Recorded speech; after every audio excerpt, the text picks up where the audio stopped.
Welcome back to New World Next Week. I'm James Corbett of CorbettReport.com. And I'm James Evan Pilato of MediaMonarchy.com. James, let's begin just like we did last week with the latest round of the greatest emotional con game going, the one where every 4, 6, or 8 years the Democrats and Republicrats switch places. It's funny how that happens. So, James, let's look at U.S. midterm selection fallout, and let's start with the good. Marijuana legalization passes in Oregon and Washington, D.C. as well. James, we knew this was going to come someday, and it probably hasn't sunk into me yet, but it's only right and fair and true and natural that people not be locked up for using a plant. And perhaps the best part, which I didn't really know because no one's really talking about it, this measure, it was Measure 91 here in Oregon, also permits Oregon farmers to grow industrial hemp, which can be used to make food, oil, cloth, rope, and on and on and on. So that's definitely an even better upside to, of course, the easy thing of saying, oh, yeah, everybody gets to smoke pot. But if we can actually make products, then we're actually affecting real change in the real world. So the other side, James, the Oregon GMO food labeling ballot Measure 92 appears to not pass. And this is what we led last week's New World Next Week episode on. And as we discussed last week, this was the most expensive ballot measure in Oregon history, with 100% of the no funding coming from out-of-state multinational corporations like Monsanto, Dow, Koch, and Kraft. But as I talk to you right now, there are still some maybe 13,000 votes yet to count, and even my county here, Multnomah County, has scored an extra 20-some thousand yes votes just in the last few hours, meaning the votes still to be counted are coming from the most likely to be voting yes areas, so it could, maybe, hopefully squeak by, but we'll see. Another interesting note is that a lot of sort of progressive ballot measures around the country sort of offer the counter to the fake conservatives taking over. And an interesting couple of notes from my home state of West Virginia: as the GOP picks up the Senate, Shelley Moore Capito becomes the first GOP senator from West Virginia in nearly 50 years and the first female senator in West Virginia history. Alongside that, 18-year-old Sarah Blair easily wins election to the West Virginia House of Delegates. She's now the youngest delegate in West Virginia history and currently the youngest lawmaker in America. Another couple of interesting notes, James, that were running down the selection updates. Cocaine was found on a ship owned by he's now the majority leader, Mitch McConnell's father-in-law. No one's talked about that. And an interesting bit from our man Brock West: 1.8 million voters are dead, and other facts you didn't know about vote fraud. James? Well, some interesting stories there, so I hope people will go through the show notes and check them out. But, I mean, do I really have to go through my take on elections in general? I'm sure people will know by now, but of course there's always new people tuning in. So yes, it is fork versus spoon, red versus blue, left versus right. It is a mostly meaningless charade in a lot of different ways. So I don't know. I mean, I'm not exactly excited about this. I don't really care either way. It's just a different face of the same ruling party. So off with one hat, on with the other. Don't blame me. I voted for Kodos.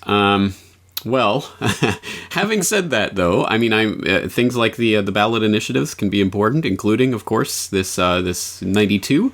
Now, was that legalization of marijuana or decriminalization?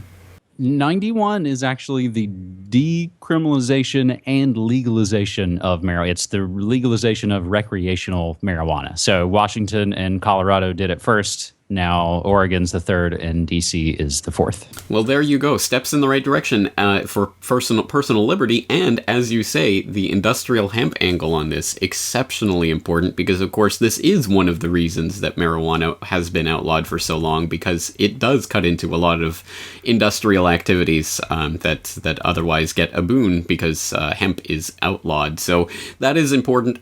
We will keep our eye on that, obviously. And congratulations to the people of Oregon joining the hippie states.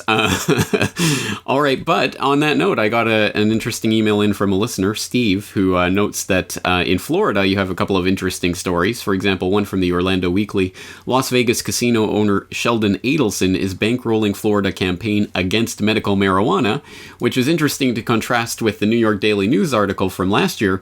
Sheldon Adelson Sands Casino to pay $47 million fine for failing to report deposits from alleged drug traffickers. shocker. So we have a drug money launderer helping to bankroll the measure against medical marijuana in Florida. I wonder why. Is it because that represents the big cut into the profits of the people who stand to benefit from the outlawing, the criminalization of the use of these chemicals and drugs? Yes, of course.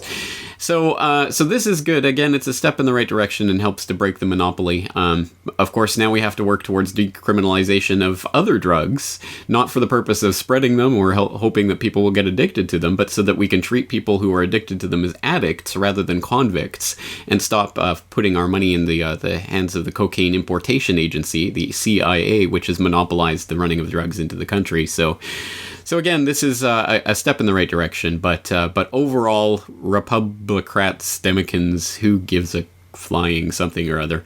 I certainly don't. Bush, Clinton, 2016. Woohoo! Yeah. James, let's look internationally for our second story this week as Israeli ministers pass bill jailing stone throwers for 20 years. We grabbed this from RT.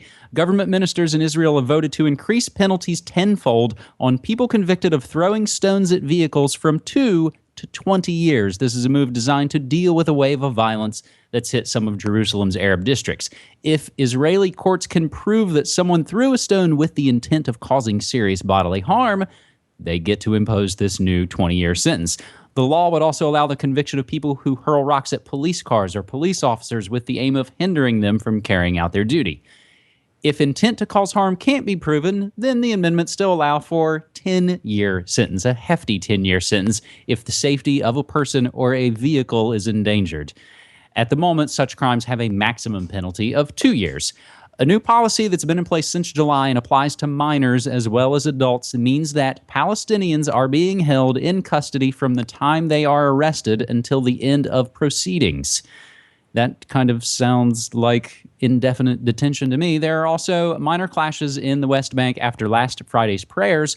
However, the West Bank would not be subject to this new legislation, as it's effectively ruled by the Israeli military. James, there are other bits to throw back in this, and actually a fascinating investigation from Al Jazeera.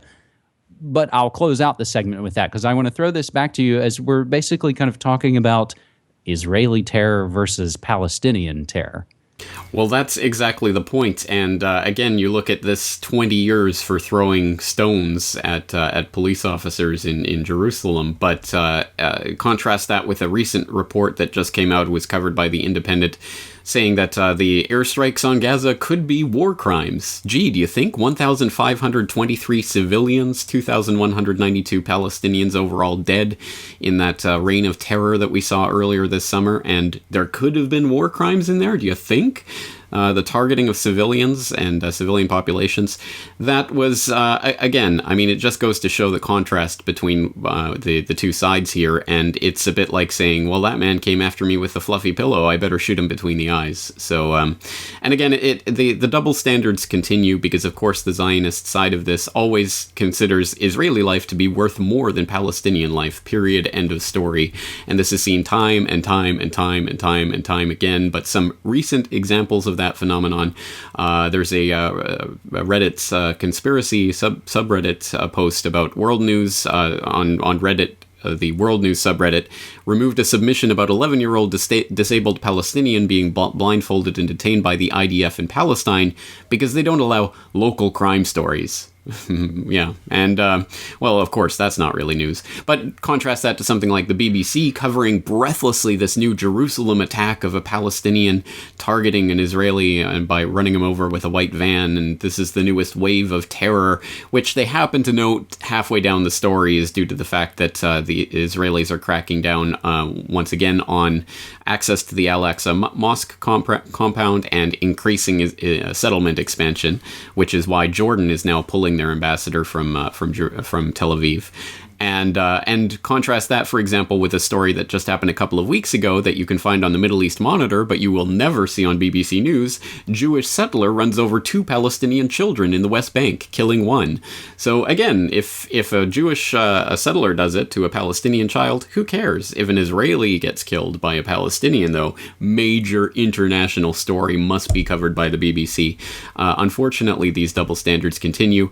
And on the note of Israeli terror, that brings up the related story that you were going to talk about from the Al Jazeera report.